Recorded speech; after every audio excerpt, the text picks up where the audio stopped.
মুসা আলাইহিস সালাতু ওয়াস সালাম শুআয়ব আলাইহিস সালাতু ওয়াস সালামকে বললেন, আপনি আমাকে বিদায় দেন, আমি আমার দেশে চলে যাব। তখন হযরত শুআয়ব আলাইহিস সালাতু ওয়াস সালাম তার মেয়ে যাকে বিবাহ দিয়েছিলেন তাকে সহ পাঠিয়ে দিলেন। আল্লাহ তাআলা এই ঘটনাটা এখানে বলেন, ফালাম্মা কাযা মুসাল আজালা ওয়া সারা বিআহলিহি আনাসা মিন জানিবিত তুরি নারা। তখন তারা বলে, তো আর কারেন্ট ছিল না, বিদ্যুৎ ছিল না। হযরত মুসা আলাইহিস সালাতু ওয়াস সালাম ওনার স্ত্রীকে নিয়ে ওনার নিজ দেশের দিকে চলে আসতেছেন, কিন্তু মাঝখানে আসতে হয় শাম দেশ হয়ে পরে আসতে হয় মিশরে। কিন্তু শাম দেশে তো জালেম সরকার আছে, তার কবলে তিনি পড়তে পারেন। এই জন্য হযরত মুসা আলাইহিস সালাতু ওয়াস সালাম কি করলেন, বাম রাস্তায় ভিতর দিক দিয়ে জঙ্গলে পাহাড়ের চিপায় চাপা দিয়ে তিনি মিশরে আসার জন্য মনস্থ করলেন। তিনি ওই দিক দিয়ে আসতেছেন। তো সাধারণত দেশ ছেড়ে অন্য দিক দিয়ে চিপায় অলিতে গলিতে এমনকি পাহাড়ের আনাচে কানাচে পাহাড়ের ভিতর দিয়ে গেলে একটু অন্ধকার থাকেই। এইদিকে আবার আল্লাহর কি রহমত, হযরত মুসা আলাইহিস সালাতু ওয়াস সালামের স্ত্রী তখন আন্তঃসত্ত্বা অবস্থায় ছিল। অন্ধকার, রাত্র হয়ে গেছে, টিপটিপি বৃষ্টি পড়বে ভাব, অন্ধকার। তখন তো আর কারেন্ট ছিল না, বিদ্যুৎ ছিল না, কোনো আলোর ব্যবস্থা ছিল না। তখন হযরত মুসা আলাইহিস সালাতু ওয়াস সালাম ভয় পেয়ে গেলেন যে এখন কিভাবে আমি যাব, আমার সাথে স্ত্রী আত্মসত্ত্বা, এবং কি অতি নিকটে অতি তাড়াতাড়ি কিছুক্ষণের ভিতরে আজকালকের ভিতরে আবার প্রসব করবে। এমন অবস্থায় কি করা যায়? আগুন ছাড়া, আবার কোন লাইট ছাড়া, কোন আলো ছাড়া সামনের দিকে অগ্রসর হওয়াটাও সম্ভব না। তো হযরত মুসা আলাইহিস সালাতু ওয়াস সালামের ডান পাশে, সেটাকে তুরে সিনা বলা হয়, সিনা পর্বত, সেই পর্বতের দিকে তাকাইলেন। তাকানোর পরে দেখেন সেখানে তো আগুন জ্বলতেছে। তখন মুসা আলাইহিস সালাতু ওয়াস সালাম চাইলেন, তাহলে ভালোই হচ্ছে, যেটা এখানে আগুন জ্বলতেছে, তাহলে আমরা একটু লাকড়ি খড়ি তরে নিয়ে ওখান থেকে নিয়ে একটু আগুন নিয়ে আসবো। আমাদের দুইটা ফায়দা হবে। একটা ফায়দা হলো এখন কোন শীত ঠান্ডা, আমরা একটু আগুন পোহাবো, একটু নিজেকে গরম করবো।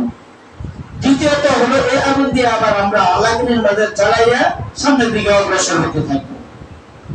তো হযরত মুসা আলাইহিস সালাতু ওয়াস সালাম ওনার স্ত্রীকে বললেন, তুমি এখানে একটু দাঁড়াও, তোমার এখানে আর যাওয়ার দরকার নেই, তুমি এখানে দাঁড়াও, আমি একটু যাই আগুন নিয়ে আসি। হযরত মুসা আলাইহিস সালাতু ওয়াস সালাম সেখানে গেলেন। যাওয়ার পরে দেখেন এক গাছ, একটা সবুজ শ্যামল গাছ, ওই পুরা গাছটাতে আগুন জ্বলতেছে। আসলে মূলত সেটা আগুন না, সেটা পুরাটা নূরে নূরান্বিত হয়ে আছে, আল্লাহ তাআলার নূরে শুধু নূর ঝলমল করতেছে।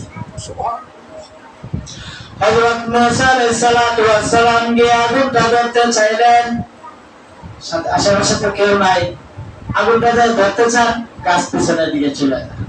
আগুনটা যায় ধরতে চান, গাছ পিছনের দিকে চলে যায়। এখন তো হযরত মুসা আলাইহিস সালাতু ওয়াস সালাম একটু ভয় পেয়ে গেলেন, কারণ কি আমি আগুনের মতো দেখলাম, আসলাম, মনে করলাম একটু আগুন নিব, ধরতে চাই, আবার ধরা দেয় না, গাছ আবার পিছনের দিকে চলে যায়, সব ভয় একসাথে আছে। আবার ওইদিকে ভূমিকে রেখে আসছেন একটু দূরে, সব ভয় চতুর্দিকে একসাথে হয়ে গেছে। তখন আল্লাহ পাক রব্বুল আলামিন হযরত মুসা আলাইহিস সালাতু ওয়াস সালাম এই ঘটনাটা আল্লাহ তাআলা এখানে সূরা কাসাসের 29 নম্বর আয়াতের মধ্যে বলেছেন, ওয়াসারা বিআহলিহি আনাসা মিন জানিবিত তুরি নারা। আগুন দেখতে পেলেন তুরে সিনার এক পাশ দিয়ে, এক পাশ দিয়ে। قال لأهلهم كثوا إني آنست نارا لعلي آتيكم منها بخبر أو جذوى। হযরত মুসা আলাইহিস সালাতু ওয়াস সালাম বলেন, তার স্ত্রীকে বললেন, তোমরা একটু থামো, এখানে একটু তোমরা দাঁড়াও, ইন্নী আনাস্তু নারা, তো আগুন দেখা যাচ্ছে, লাআল্লি আতিকুম মিনহা বিখাবারিন, হতে পারে আমরা সেখানে গিয়ে কোনো মানুষ পাবো, যেহেতু আগুন আছে তাহলে মানুষও তো থাকতে পারে, তাদের কাছ থেকে একটু রাস্তাটাও চিনে নিব, কোন দিক দিয়ে যাবো আমরা, আবার একটু আগুনটাও নিয়ে নেব, আগুন পোহাবো, শরীরটা ঠান্ডা হয়ে আছে, একটু গরম করবো, আবার আগুন দিয়ে আবার এটা আলো দিয়ে আবার সামনের দিকে অগ্রসর হবো। আল্লাহ সূরা তাহার মধ্যে ওইখানে যাওয়ার পরে কি কি ঘটনা হয়েছে, সূরা তাহার মধ্যে আল্লাহ পাক রব্বুল আলামিন বলেন, إذ رأى نارا فقال لأهلهم كثوا إني آنست نارا لعلي آتيكم منها بقبس أو أجد على النار هدى فلما أتاها نودي يا موسى তখন হযরত মুসা আলাইহিস সালাতু ওয়াস সালাম গাছে ধরতে চান, আলোটা ধরতে চান, আগুনটা ধরতে চান, গাছ আবার পিছনে চলে যান। যখন গাছ পিছনে চলে যায় তখন আল্লাহ পাক রব্বুল আলামিনের পক্ষ থেকে আওয়াজ আসলো। কি আওয়াজ আসলো? নদিয়া ইয়া মুসা, হে মুসা। শুধু গাছটাই আওয়াজ দিল যে হে মুসা। আল্লাহ তাআলার পক্ষ থেকে কুদরতিভাবে আওয়াজ আসলো, মুসাকে শুধু বলতেছে হে মুসা। তাফসীরের কিতাবে আসছে এই যে আওয়াজটা আসছে মুসা আলাইহিস সালাতু ওয়াস সালামের চতুর্দিক দিয়ে আওয়াজ আসছে। কোন এক দিকটা যে এইদিকে তিনি তাকাইবেন, এই দিক থেকে আওয়াজ আসছে। আওয়াজটা আসার সাথে সাথে তিনি চতুর্দিকে ঘুরে দেখলেন, কোনো কিছুই দেখা যায় না। আল্লাহ তাআলা কুদরতে আওয়াজ দিয়েছেন, চতুর্দিক দিয়ে সমান হারে আওয়াজ শোনা গেল। তখন কি বললো? আল্লাহ পাক রব্বুল আলামিন তখন বললেন ইন্নী আনা রাব্বুক। আল্লাহ তাআলা বললেন হে মুসা, আমি হলাম তোমার রব। ফাখলা'না আলাইক, তোমার পায়ে যে জুতা আছে সেই জুতাটা তুমি খুলে ফেলো। তখন সেটা ছিল একটা সম্মানিত গাছ, সেটা ছিল একটা সম্মানিত পর্বত, যেটাকে আল্লাহ তাআলা পর্বত বলেছেন। সেখানে আল্লাহ পাক রব্বুল আলামিন হযরত মুসা আলাইহিস সালাতু ওয়াস সালামকে নবুয়ত দান করেছেন। তো আল্লাহ পাক রব্বুল আলামিন বললেন যে তুমি তোমার জুতা খুলে ফেলো। ইন্নাকা বিল ওয়াদিল মুকাদ্দাসি তুওয়া, কারণ তুমি এমন এক জায়গায় আসো, এটা হলো একটা সম্মানিত জায়গা, এটা একটা পবিত্র জায়গা। সুতরাং তুমি তোমার জুতা খুলে এখানে প্রবেশ করো, তোমাকে আমি আল্লাহ তাআলা আজকে নবুয়ত দান করব। সুবহানাল্লাহ। তো হযরত মুসা আলাইহিস সালাতু ওয়াস সালামকে এখানে দেখেন আরেকটা বিষয় জানা দরকার। সেটা হলো আল্লাহ পাক রব্বুল আলামিন মুসা আলাইহিস সালাতু ওয়াস সালামকে বললেন সেটা একটা পর্বত, মাটির একটা অংশ, একটা পাহাড়। আল্লাহ তাআলা বললেন মুসাকে তোমার জুতা খুলে ফেলো। পক্ষান্তরে আপনার আমার নবী যখন মেরাজে গিয়েছিলেন, যখন জিবরাইল আলাইহিস সালাতু ওয়াস সালাম সিদরাতুল মুনতাহার পরে আর অগ্রসর হইলেন না, তখন আল্লাহ পাক রব্বুল আলামিন বললেন হে ফেরেশতা, আমার নবীকে আমার সাথে দেখা করতে বলো, তিনি যেন আমার খাস কামরায় আসে, আরশে আজিমে যেন আসে। তখন তো এর সামনে আর ফেরেশতারা যাইতে পারেন নাই, জিবরাইলের পরে আর যাইতে পারেন নাই। হযরত রাসূলুল্লাহ সাল্লাল্লাহু আলাইহি ওয়াসাল্লাম যখন সে আরশে আজিমে প্রবেশ করবেন, তিনিও জুতা খোলার জন্য ইচ্ছা করলেন। কে? আমার আপনার নবী। কারণ তিনি তো এই ঘটনা জানেন। হযরত মুসা আলাইহিস সালাতু ওয়াস সালাম কি আল্লাহ তাআলা স্বয়ং বলেছেন ফাখলা'না আলাইক, আপনি আপনার জুতা খুলুন, কারণ এটা একটা পবিত্র স্থান। আর মাটির একটা পাহাড় যদি পবিত্র স্থান হয়, তাহলে আরশে আজিমটা কত পবিত্র, এটার তো কোনো সীমা নাই, ভাষাহীন। তখন রাসূল সাল্লাল্লাহু আলাইহি ওয়াসাল্লাম এটা চিন্তা করে মনে করলেন যে আমার জুতাগুলো খুলে ফেলি। তখন আল্লাহ পাক রব্বুল আলামিন বললেন ও নবী, আমি মুসাকে আপনি আপনার জুতাগুলো খুলবেন না। তখন রাসূলুল্লাহ সাল্লাল্লাহু আলাইহি ওয়াসাল্লাম বললেন কেন খুলব না? যখন হযরত মুসা গিয়েছিল তখন তো আপনি বলেছিলেন আপনার জুতাগুলো খুলে ফেলুন। সুতরাং সিনার চেয়ে সম্মানিত কোটি কোটি লক্ষ লক্ষ গুণ সম্মানিত আপনার আরশে আজিম। সুতরাং আপনার আরশে আজিম আমি আপনার সাথে দেখা করার জন্য এসেছি। আপনি আমাকে ডাক দিয়েছেন আপনার সাথে দেখা করব। আরশে আজিমের চেয়ে মূল্যবান জায়গাতে তৈরি না হইতে পারে না। তাহলে আজকে আমি কেন জুতা খুলব না, আমি জানতে চাই। সুবহানাল্লাহ। যখন আল্লাহ নবী বললেন আমি এই বিষয়টা একটু জানতে চাই, সেখানে বলতে বললেন আমাকে না করলেন কেন?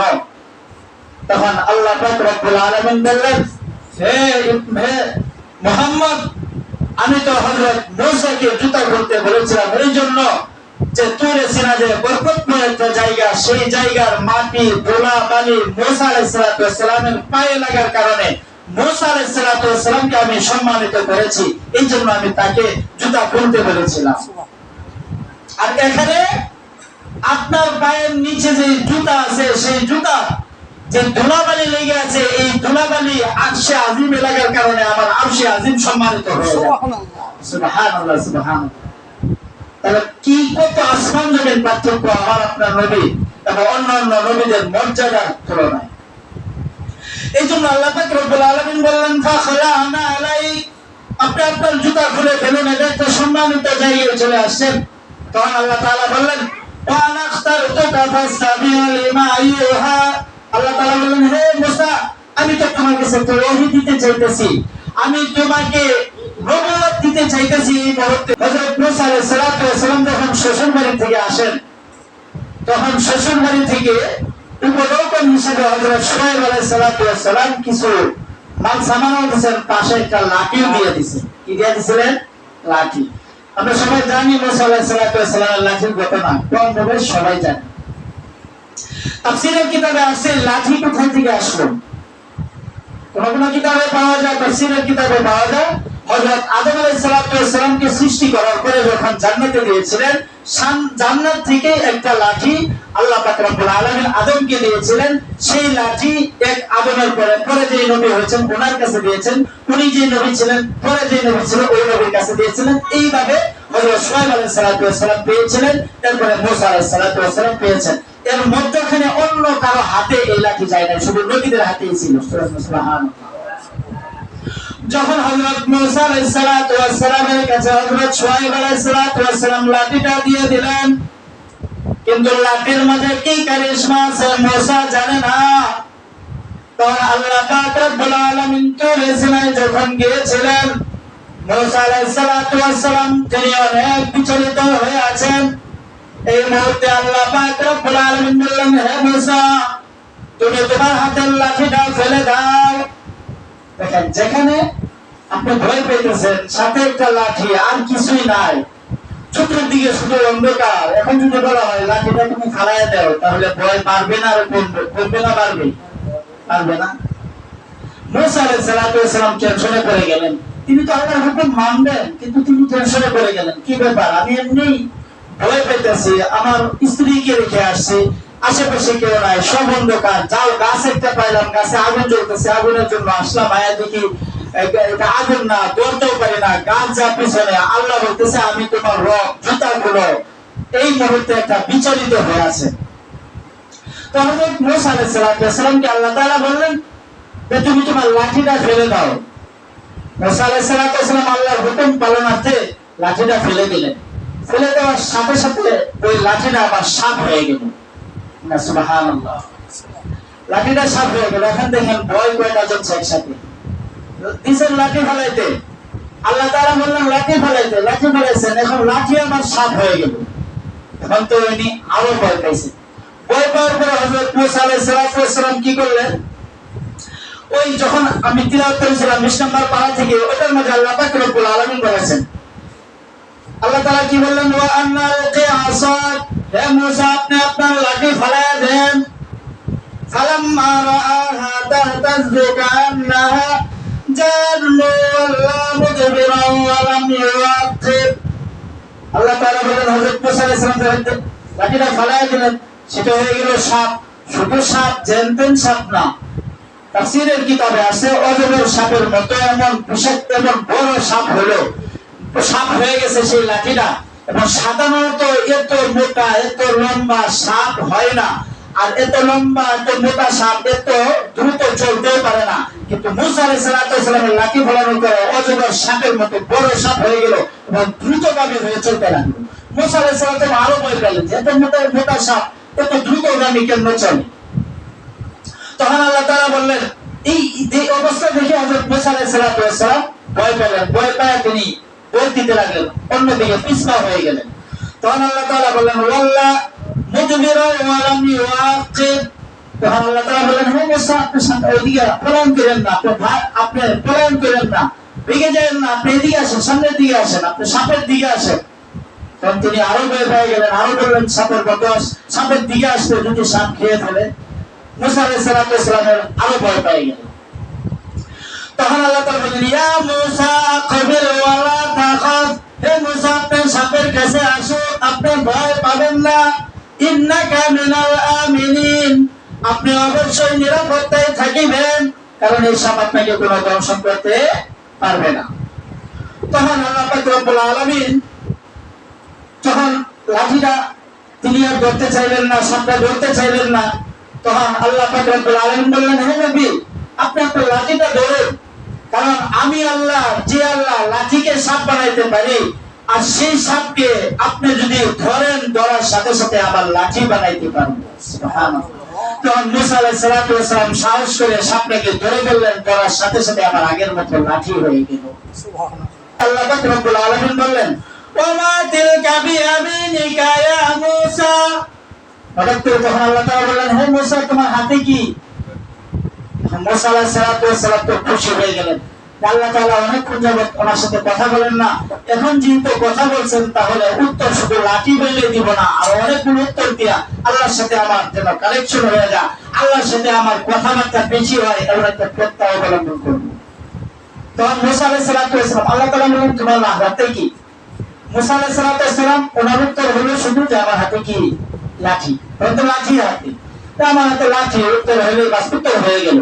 কিন্তু মুসা আলাইহিস সালাতু ওয়াস সালাম শুধু লাঠি বলে ক্ষান্ত হলেন না, আরো কয়েকটা কথা বলেন। কি বললেন? আল্লাহ তাআলা সূরা তাহার মধ্যে বলেন, ক্বালা হিয়া আসাই, এটা হলো আমার লাঠি, আতাওয়াক্কাউ আলাইহা, আমি এই লাঠিতে ভর দেই, অর্থাৎ আমি এই লাঠিতে ভর দিয়ে আমি হাঁটি, চলাফেরা করি।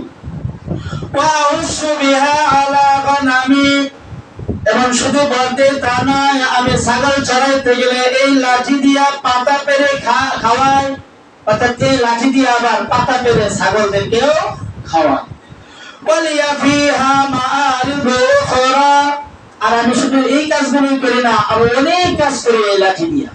এই লাঠি দিয়ে আমি আরো কি করি? অনেক কাজ করি, অর্থাৎ যাবতীয় কাজ, সব কিছু কাজ আমি এই লাঠির মাধ্যমে করি।